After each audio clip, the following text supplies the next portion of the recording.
Hi guys, good to see you.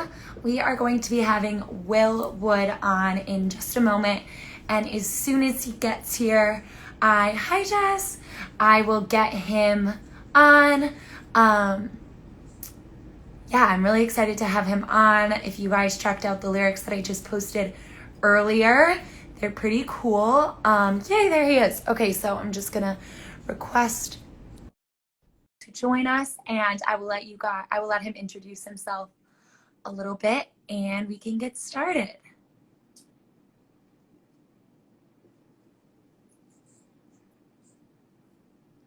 Hi friends, if you have any questions as this is going, just throw them in the chat and we will. Hi Will. Hi there, Taylor. How are you? I'm good. How are you? I'm doing well. Hanging there, how's quarantine treating you? It's treating me a little bit better now. Yeah, I'm in New York, so things are starting to get back to like you can do things with your mask on. How about yeah. you? How's your quarantine been? You know what? I'm like by nature socially distant, so it hasn't really changed much for me. I also work from home, because I'm primarily a Patreon creator professionally. So, my life hasn't changed that much, at least on the surface. But I think it's one of those things where like I can't feel my thoughts. It's like sometimes I can't tell how well I'm doing until I start to see the things piling up on the floor of my room, my trash Yes.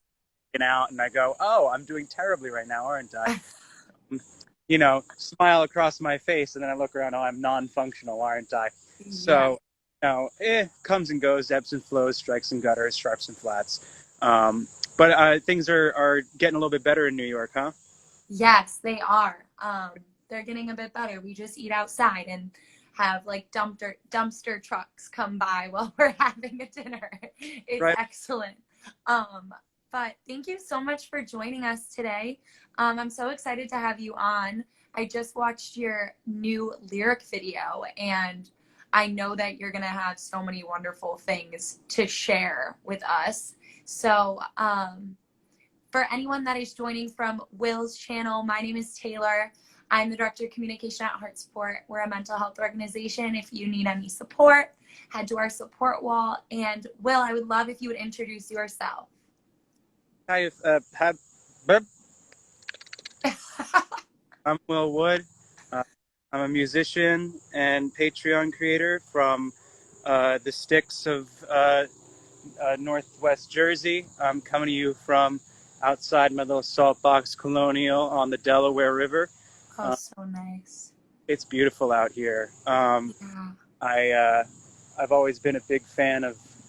I don't know. I think I'm I guess primarily a musician by trade, but I kind of I can see my roommate through the window right now. He can hear me and he's looking out and he's judging me. He's like, what are you doing? Who are you talking to? But I think I still kind of fancy myself. I don't know. Um, uh, I've always kind of wanted to have my own little. Um, oh, geez, how do I put it? I don't know, but I love it out here. Yeah. I love the culture. I love how you start getting further and further away from densely populated areas, and you start seeing more and more outward self-expression. And sure, I don't always agree with it ideologically, but um, there's something that goes a little bit deeper than the ideologies that I find myself struggling to relate to, perhaps around here. But um, that it goes a little bit deeper than that. It's the kind of thing where, like, yeah, sure, some of the things you see out on the lawn are "Don't tread on me" flags, which I personally don't find particularly compelling. But other things that you find out on people's lawns are just knickknacks and tchotchke and strange, kitschy artifacts. And I'm a big fan of just that whole thing. Like my neighbor, who I never see, I don't know if you can see that. There's just a Oh, duck in their backyard. It's just like there's a whole other culture around here, and I really do have a lot of appreciation for it. And also, you can just kind of step outside. yeah. Also, it's beautiful. Is It's gorgeous. Like, so beautiful. and and I'm not a wealthy man. I can foresee a lot of artists moving out to this area in the near future. I'm surprised more artists don't live out in the country as opposed to, in the city, because it's so beautiful, so inspiring, and also so affordable at the same time. Yeah. Someone just was like, I love the crickets in the background. And I'm like, yes, it sounds Yeah, like we're about to lead a meditation. Like it's so yeah, peaceful. yeah. Um, So nice. Yeah, but it was so nice to have that space too, where you could kind of roam during this quarantine season. You didn't have to worry about being like stuck in a shoebox apartment in New York City. yeah, yeah. Yeah, that's awesome. Well, I'd love to talk a little bit about the song that you just released, and um, just from like listening to the song, reading the lyrics, I can tell that there is a lot of emotion and experience with mental health there. What is kind of the song about? I've noticed that. How do I put this? Okay, so I have this theory, and the theory is one that's kind of based on the principle of neuroplasticity applied to kind of vague, uh, how do I put it? I think that people's relationships with social media and their online personas are really similar to people's relationships with drugs and other compulsive behaviors, whether it's drugs, booze, pornography, gambling, anything. I think that you have that dopamine hit. Yeah. The more likes you get, the more replies, positive or negative. Studies show that negative things travel faster. But the more attention you get, the higher your dopamine hit. And as a result of it, people are kind of chasing the ideological dragon as of late. That is to say that the more, hotter takes get more shares. And so the hotter the take, the more dopamine you get out of your, experience. And so people's takes are getting hotter and hotter, the same way that an alcoholic will further and further their denial and their rationalization to keep drinking. People, I think, are literally having their worldviews shaped by an addictive relationship with media. And and I always say ideas don't spread because they're good. They spread because people like them. And so I've noticed people taking these harsh, extreme stances. And of course, everything. I mean, we can all recognize we live in a house divided right now. But I think that the discourse surrounding mental health and the supposed effort to destigmatize mental illness is certainly no exception. Where you're seeing these extraordinarily black and white worldviews being plastered all over the internet. You've got a lot of older or more right-leaning people who are desperate to just go around telling people addiction's not a disease, depression isn't real, go for a jog, you lazy millennial bum. And then you've got Gen Zers and left-wingers being like, no, I have a chemical imbalance, I'm permanently broken, and Pfizer is God. And the truth of the matter is that both of these worldviews are well-intended and have a foot in the door of reality, but are both still caught up in this idea that nuance has never been less popular, and the possibility that something can exist outside of a completely black and white binary. It's just like essentially shades of gray don't get clicks. Uh, Yeah. and it's not even and the truth of the matter of the discourse surrounding mental illness right now is that it's not even shades of gray. It's a goddamn rainbow. There's a lot more detail to it than people want to talk about. So you know every time some ignorant jerkwad wants to say, well, back in my day we didn't need no feel good pills or psychiatrists, I want to say, like, yeah, no, you guys drank yourselves to death and goddamn it, we liked it. And whereas at the same time, though, every time I see somebody acting like there is some known hard science and behind the mechanics of psychiatry, let's not forget that it was only a few short decades ago that lobotomies were still being performed. People were having parts of their brains scrambled through a hole in their eye socket and that was considered the absolute forefront of science, where, you know, there's we're only so much more advanced than that. And every time somebody brings up the chemical imbalance, I think, well, the Brain and Behavior Research Foundation has come out publicly and said the chemical imbalance theory has been helpful, but no longer suffices. It's not the truth. It's not reality. The chemical imbalance theory, I mean, just based on the language used itself, how far is it from the Hippocratic notion of cambia, just humors, black bile, yellow bile, you know, whatever they call it. You know, it's still a very new science, and not even always a very scientific science. Um, and that's not me saying that it doesn't work. I still take my meds every day. Right.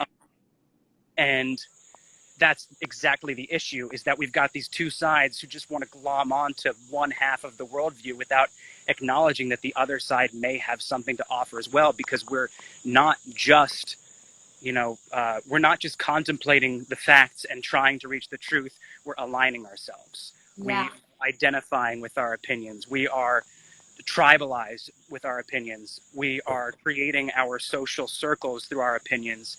And because of it, we are more and more encouraged to follow a certain set of rules as to how we express our thoughts and feelings towards any given subject, whether it's politics or gender or mental health. And so, that's what the song is kind of about for me. It's an exploration of that subject, kind of me saying, it's an expression of my confusion, my difficulty trying to reconcile these two, what I believe are equally grounded and well-intended viewpoints. Trying to figure out what I believe the philosophical or spiritual implications of taking the first steps into psychiatry as a means of recovery, or just trying to figure out what I really think or feel of the whole thing, toward the whole thing. And that struggle, and so as a result of it, I think a lot of people are rather confused by the songs. They don't know which side I'm taking, and I think that's a problem.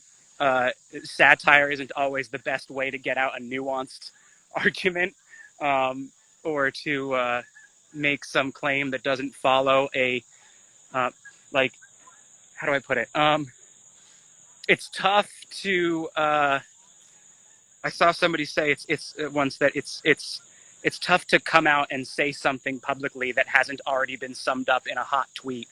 And so I haven't seen a lot of provocative, popular tweets or memes floating around that, say, hey, the discourse surrounding mental health is flawed and incomplete, and we should consider the possibility that there actually is a more progressive viewpoint that isn't being taken by the vast majority of people right now. It's not, I mean, can you even do that in 240 characters, Yeah. So I did it in like a 5-minute song, I guess Yeah. I think I'm talking myself up maybe a little bit too much here by saying that, but No, I think that's awesome. And I think what you said at the beginning, about like people using social media and hot takes as like their dopamine hit for the day, basically, is so real. I saw this study about neuroimaging in the brain, and the bigger the risk someone is taking with social media, the more, when they receive likes, that the dopamine center lights up in their brain. So it's actually like scientifically backed that if you post a hotter take and it gets more likes, you get more dopamine than if it was a lighter take with the same amount of likes. Wow. And yeah, so it basically it like increases people's desire to want to take risks on social media, which is crazy because it's polarizing people, exactly like you were saying. And I think that that's such a great point, that there is validity to both arguments. The guy that's like, just go for a run and forget about it. It's like, okay, well, exercise actually is a really great way to keep your brain active and to give yourself those endorphins. But also, yeah, maybe we don't know why medication works, but like you said, I still take medication too. And the APA did come out and they were like, yo, you guys got to stop spreading the chemical imbalance stuff because it's like just not right. And it really did, I think it did a good job of helping to destigmatize mental illness a bit, but it definitely isn't the complete picture. And I think it's really cool that you were able to capture that in a song. You. Yeah, the chemical imbalance theory definitely gave people a framework by which they could accept the idea that mental illness is an illness by giving people, you know, some idea. No, there is a physiological basis. You know, people are more ready to go, oh, okay, this is something this person is suffering from, as opposed to something this person is doing. Um, Right. and you know, and so that I think has helped move an effort to destigmatize mental health disorders. But after a certain point, it stops being helpful because it's just not true. And it shouldn't matter whether or not it's true in order for there to be validity to the suffering that a mental illness can cause. Um, it shouldn't matter whether or not there's a clear and understood chemical basis or that it comes from a, you know, imbalance, because what matters is that people are suffering. That's Right. the only thing that matters. What we Right. understand any deeper, whether there's a even if there were no physiological basis, it doesn't matter. It's a real experience that people are really having, whether it's inside their heads or out in their behavioral patterns or whatever it is. It's still something that is causing a great deal of pain, not just to the sufferer, but to Right. everyone.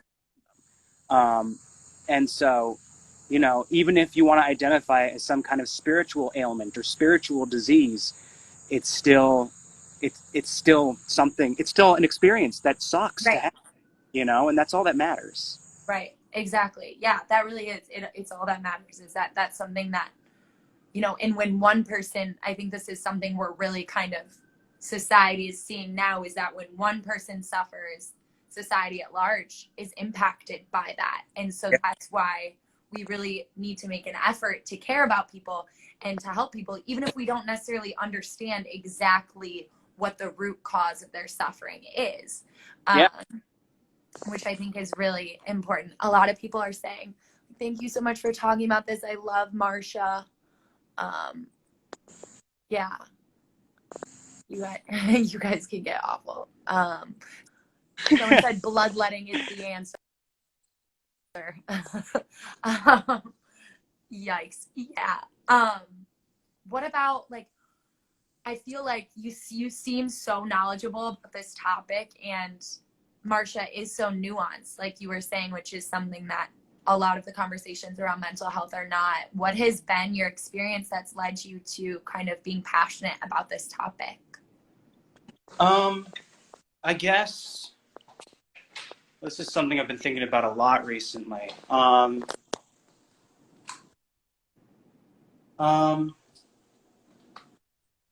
it's important.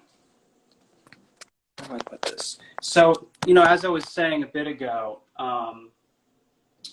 uh, you know, a mental illness affects not just the person suffering it, but to those around them. That what a mental illness is always defined by the surroundings. It's always defined by the context that exists. What is functioning here is different from what is functioning in, say, a socialist country or, you know, a jungle tribe somewhere. You know, there are places out there where if you don't drink blood from your father's skull, you're crazy. You know, what kind of? Why are you not drinking your blood from your father's skull? What's wrong with you? Um, and you know, so sanity always has a definition that is based on more than just the individual experiencing it, whether it's sanity or health in general when it comes to one's mental health. Um, you know, because how do you really identify something as being a mental illness? It's how aberrant it is. It's how deviant it is from the norm. It's how outside of acceptable uh, behavior and modes of thought it is, and about how much it impacts your ability to function within the parameters of a society and within the Right. parameters of a group. Um, and so it's very much uh, sort of a conversation between the individual and the collective, which is a big part of what my new record, the Normal album, is kind of about. is about the individual versus the collective, in tandem with the collective, what that relationship is and where the individual begins and the collective ends, because we're all defined by what we aren't, by our surroundings. We're all liquid taking on the shape of whatever contains us. And I know it seems like I'm totally just like left field with this answer, but bear with me. I will circle back. No, I'm with you. I'm tracking. So, with all that being said, one of the just unavoidable truths of mental illness is that the sufferer of a mental illness, will sometimes cause others to suffer, intentionally or unintentionally, because that's part of the nature of it. If you define something by its level of deviancy from normal behavior, or what is considered socially acceptable behavior, which is what mental illness really boils down to being in a lot of cases, not all cases, but many. If you define it as being how wrong it is in terms of social standards, then the more mentally ill you are, the more wrong you are. So my point in saying that is that a lot of people make a lot of mistakes from a place of pain. I believe that cliches aside, hurt people, that mental illness can bring people to behave in ways they never otherwise would. I got a diagnosis of bipolar type 2. And people don't like to talk about the shit we pull when we're in manic episodes because it's not cool. And it's frightening, and people can find themselves scared and confused and hurt by people who are not well mentally and not all there. And the same thing goes for addiction. It goes for personality disorders. It goes for a lot of other things that I've, if not struggled with, dealt with,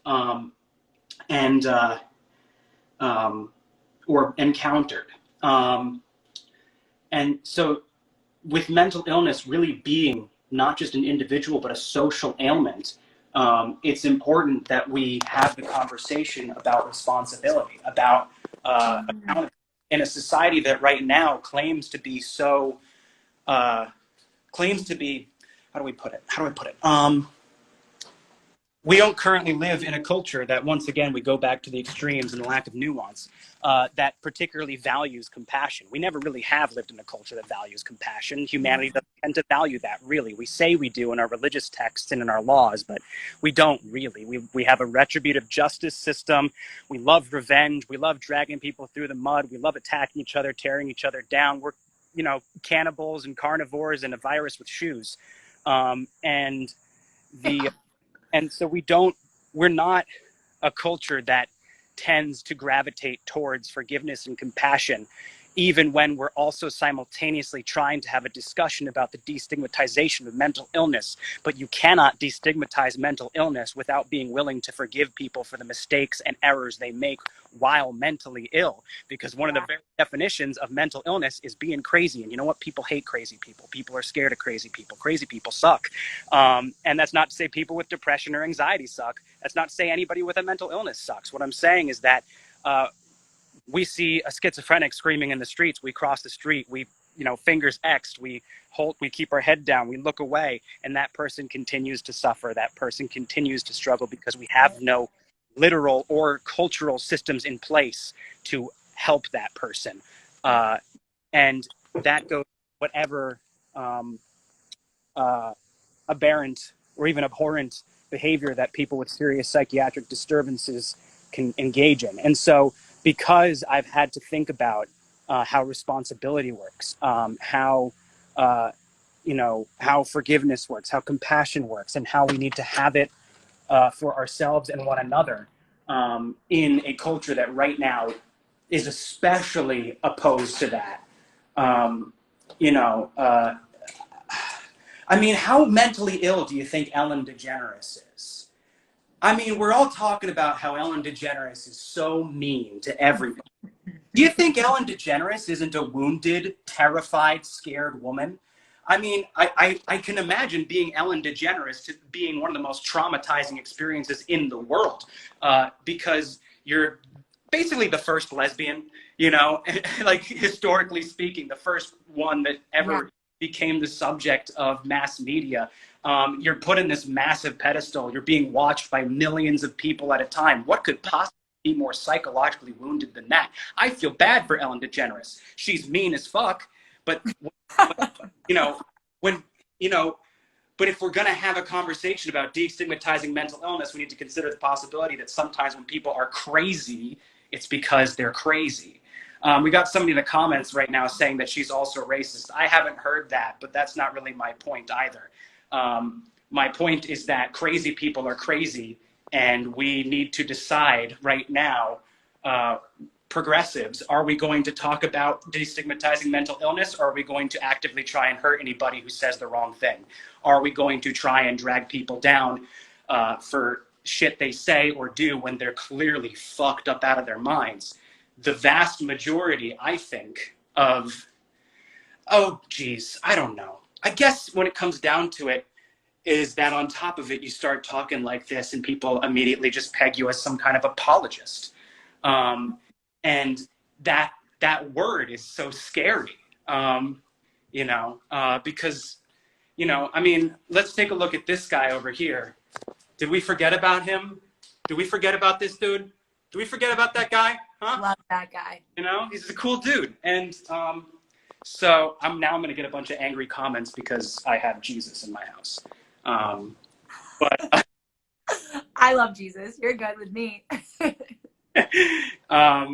but I guess my point is that because I've dealt with some very serious psychiatric disturbances that in the past, in my youth, caused me to behave in ways that I can't possibly even begin to imagine ever behaving in now that I've been in therapy, I've entered recovery, I've started medication, because I can look back on my past and go, fuck, dude, I was one psycho motherfucker.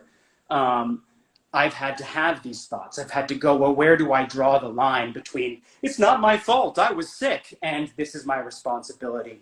I need to do something about it. And it's forced me to try and have to take a perspective that doesn't fit the mold of the black and the white that's currently being tossed around. Yeah. And so, I'm just like wandering in and out of my house again. I love it. I pace when I talk too. I'm feeling jealous if you're wandering. So it's forced me to explore perspectives that I think most people don't have to. Yeah. Because when you've really suffered serious psychiatric illness, you can't afford to just say, oh, I'm just sick and nothing's my fault or responsibility. But you also can't afford to say, no, this is all in my head. It's bullshit. I'm the worst person, Yeah. Because it becomes apparent to you through experience that neither one suffices or is true. Right. So, yeah, does that answer the question? I feel like I'm bad. Yeah. Yeah. No, I think that was such a great, explanation, and kind of like walk through again how we as a society put out words that are like, we wanted to stigmatize mental illness, it's okay not to be okay. But then when we actually see someone that's hurting, we put our blinders on and are like, okay, because it's really interesting, because I think society says, okay, because it's not my fault, it's not my responsibility. And that's also what the people who kind of stay stuck struggling are saying is, okay, this mental illness isn't my fault, so it's not my responsibility. And we have to kind of, both society at large and individuals who are struggling, have to say, okay, this might not be my fault, but it is my responsibility to try to create a better life for myself and to be a part of the solution for creating a better and more compassionate world for everyone. And sometimes that unfortunately means being really uncomfortable and doing things that you don't want to do, which I think is like the biggest way that people can heal. Is it's not one thing, it's a bunch of little things that when you're at your worst, you probably really don't want to get up and exercise or go talk to a friend or take your medicine or go to therapy. And I've been there, like my mom was like, I'm going to drag you to therapy or you're going to be hospitalized. And I was like, well, both of those sound pretty awful right now, so I guess I'll choose the one that's a shorter duration. But we have to learn how to navigate that, you know, it is not society's at large fault in some way that we have a large problem with. It's not individuals in society's fault that we have a large mental health problem in America, in the world, but it is our responsibility to stop just putting our words behind it and to actually put our action behind helping people. And that is compassion and forgiveness and all of those things that you were talking about. That's really hard to do, because, you know, as like I was saying, mental illness is often defined by scale and its level of deviancy from normal acceptable behavior as defined by our culture. And so as a result of it, the more severe someone's mental illness is, the less we want to do something good for them. Right. The less we want to help them, because the more they tend to cause hurt. That's not to say anything in particular towards anyone. I understand that, you know, you can't just draw some conclusion, oh, this person's been diagnosed with schizophrenia, they must be dangerous. Or, oh, this person's been diagnosed with BPD, definitely don't date them. But at the same time, you know, you have to acknowledge that a lot of mental illnesses, almost by definition, cause pain to people around them. And that's something that we actually have to have a very difficult conversation about. We're going to simultaneously live in a world where we hold people accountable for their actions and live in a world that somehow destigmatizes mental illness at the same time. You know, that's a balance that you can't strike while also, I guess my point is that, like, unless we have social, cultural, public systems in place, personal systems in place, mental, spiritual systems in place, to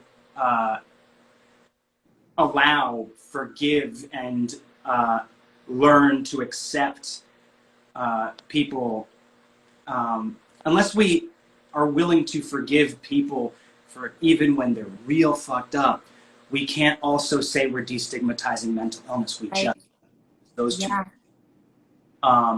You know, and I think that right now we've started to scratch the surface of talking about mental illness in a way that removes some of the stigma, but we've only scratched the surface. And the reason that is because you don't see a lot of people talking about destigmatized narcissistic personality disorder, destigmatized sociopathy, destigmatize BPD, destigmatize schizophrenia, destigmatize even bipolar, which is sometimes given that treatment a little bit.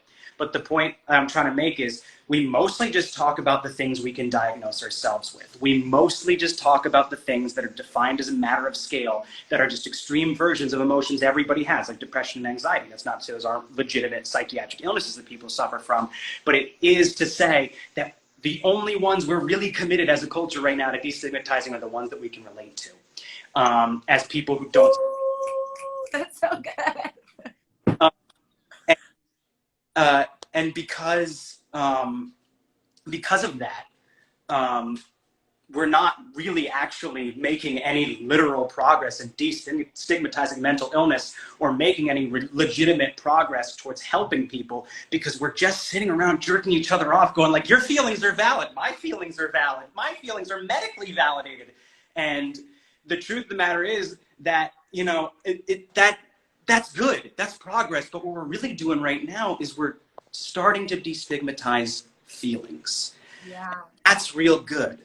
But in the process, we're also kind of undercutting destigmatizing a sickness, illness, something that is not as romanticizable as we like it to be. Can we romanticize depression and anxiety? Sometimes some quirks of OCD, we can kind of destigmatize those a little bit, right, guys? Yeah. You know, serious psychiatric illness cannot be romanticized because there's nothing good about it. There isn't a single good thing about it. Lining, there's no beautiful mind, there is no, oh, he's such a tortured soul, there's no, you know, way, it's not quirky, it's not cute. Serious psychiatric illness is ugly. And I don't mean ugly like a wilted rose in the rain. I mean ugly like a dead cat in the street. I mean ugly like goose shit. I mean just bad. There is, you know, and people don't want to destigmatize things that are bad. Yeah. And and so we just sit around patting ourselves on the back for destigmatizing something that really wasn't necessarily all that destigmatized, except for the fact that we're trying to use medical language to discuss it now. Right. You know, and there are some people who are, you know, genuinely making a concerted effort to try and change the conversation a little bit. But a lot of them are quite seriously punished for it, because too many of them, as a result of their desire to forgive and accept, are too forgiving for our current cultural discourse, which is not very interested in forgiveness. In many cases, Definitely not. Cancel culture, so real. yeah, and don't get me wrong, that shit does a lot of good. Monsters who use their platform in order to take advantage or hurt or abuse people need to not have those platforms. Right. Yeah. And Yeah. right, but for instance, there was a group of people on the internet recently who misunderstood some of my lyrics as being critical of the trans community, which it absolutely wasn't. But because they got an idea in their head, there then became a group of people who explicitly made it their goal to hurt me. And so they went out of their way to contact friends of mine and harass them and try and connect dots. In what ways does Will Wood deserve to no longer live a happy life? How can we destroy this man? And so, you know, that's not a forgiving culture, and that's not a culture in which we can actually destigmatize illness, because it's not a culture in which we can even listen to a song. And you know, or hear a joke that's kind of edgy, or just relax. And it's this purity culture that people are locked up in right now that makes it clear to me that we are not currently in a position, unless we make some real big steps in our state of consciousness, to genuinely destigmatize a very scary and very inherently ugly thing, and a dangerous thing. Because as much as we like to be all ooh ooh baby, you know, these, you know, mentally ill people couldn't harm a fly, no schizophrenic has ever committed a crime. As much as we like to say stuff like that, which makes us feel good, it's not necessarily true. And you can almost just, it's almost self-defining, because are you going to sit there and tell me that the Columbine shooters weren't mentally ill? Are you going to shit? Are you going to shit? Are you going to sit there and tell me that Elliot Rodgers wasn't mentally ill? Are you going to sit there and tell me that Richard Spencer isn't mentally ill? That guy's crazy as fuck. And I agree, should have gotten punched in the face. Totally agree. You can punch a crazy person in the face. You can punch me in the face. It's punch in the face, a little love tap. You're going to survive. It's a day ruiner, sure. But my point is simply to say that, you know, crazy isn't good. Mentally ill isn't good. And it's hard to destigmatize something that is actually inherently, intrinsically bad. You are not inherently, intrinsically bad for suffering from this thing. Oh no, I'm gonna start getting into some weird, lofty, philosophical shit if you don't stop me. We're about to get spiritual up in here. I hope you did that. I do. I have a very firm belief, and it is that underneath all the beliefs, all the opinions, all the structures of identity we build, the memories, the ego, the thoughts, the feelings, the habits, the behavior, the actions, all the things we think make us, is something that is not those things. You are not your behavior, because that's your behavior, not you. It's implied in the language. You are not your thoughts. Thoughts are something you have. You are not your feelings. Feelings are something that happen to you. There is something that happens underneath all of the things that we consider ourselves. It's this core, this unknowable, unseeable thing. No matter how much we roll our eyes into the back of our head to try and see it, it can't be seen. It is sight. It is seeing. It is the seat of consciousness, the very core of awareness. And in Exodus 3:14, uh, God appears to Moses in the desert in the form of a burning bush and tells Moses to go and free the Jews from Egypt. And when Moses says, well, who do I say sent me? God replies, I am that I am. Tell them I am has sent you. Eye asher eye, which a lot of modern Jewish mystics will say means God is I am. God is that core, that central thing, that singular I, that singular awareness that is underneath it all. And that thing will always be purely and eternally innocent. And good. Yeah. And eternally deserving of love. Why do we destigmatize mental illness? Well, for lack of a less charged phrase, for the glory of God. Because it's God that it's happening to. Wow. Whoa. My point is simply that we are all sacred, we are all holy, we are all God, and to condemn another just wave in the ocean that we all are, branch on the tree that we all are, for something that is happening to them, that core, that seat, Yeah. eye of God is a victim of it, of its host, and has nothing to do with what that thing does. We think that we're in control, but there is no such thing. We're all defined by what we aren't. We are all, in any given moment, the result of our context. We are all part of, what's the word I'm looking for? A linked system, gears in an engine, in a machine, that if one of them leaves, you know. Yeah. And I guess my point in saying all that is, when people ask me what my religious beliefs are, I can't answer it. I have no idea, unless you want to sit down and have this conversation.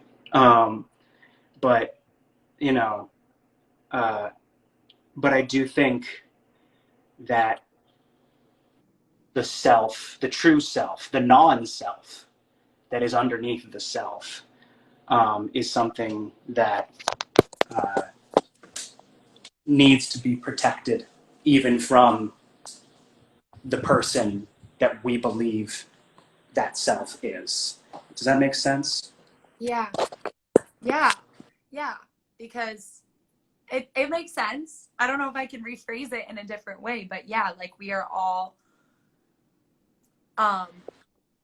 as humans, imperfect humans, we all do some things that are good for the core of who we are and that are bad for the core of who we are. And it's just kind of being a part of being a human, is you mess up sometimes, but that doesn't make you any less inherently good or worthy or valuable at the core of your being. And that's exactly right, is we have to be willing to say that for things that we can't relate to, like bipolar disorder, schizophrenia, different kinds of personality disorders. We have to be willing to say, I can't relate to this. I've never experienced this, but I have compassion and can forgive this person who is going through this. And I want to make their world a better place in that. You also can't heal them.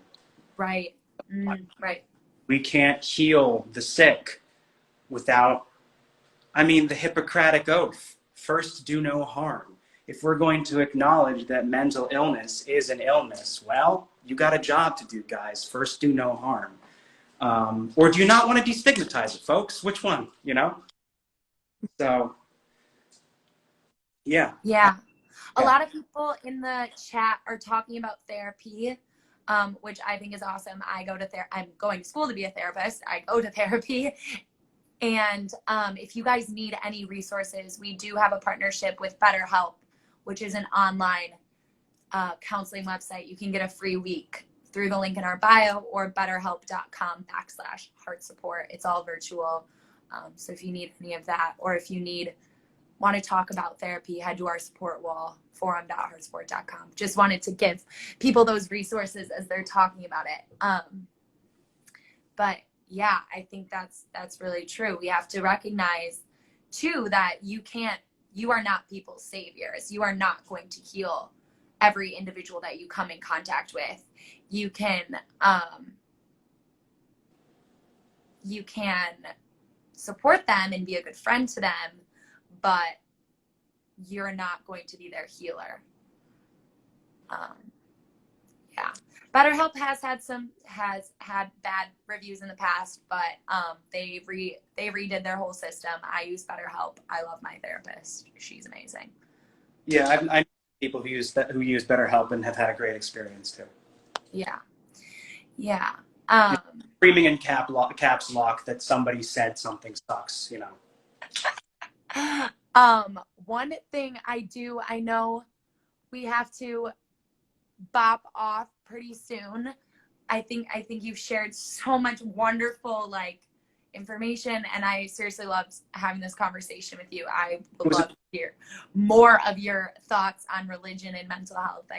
It sounds like you have a lot of wonderful philosophical ideas that I'm like, I wish we had more time.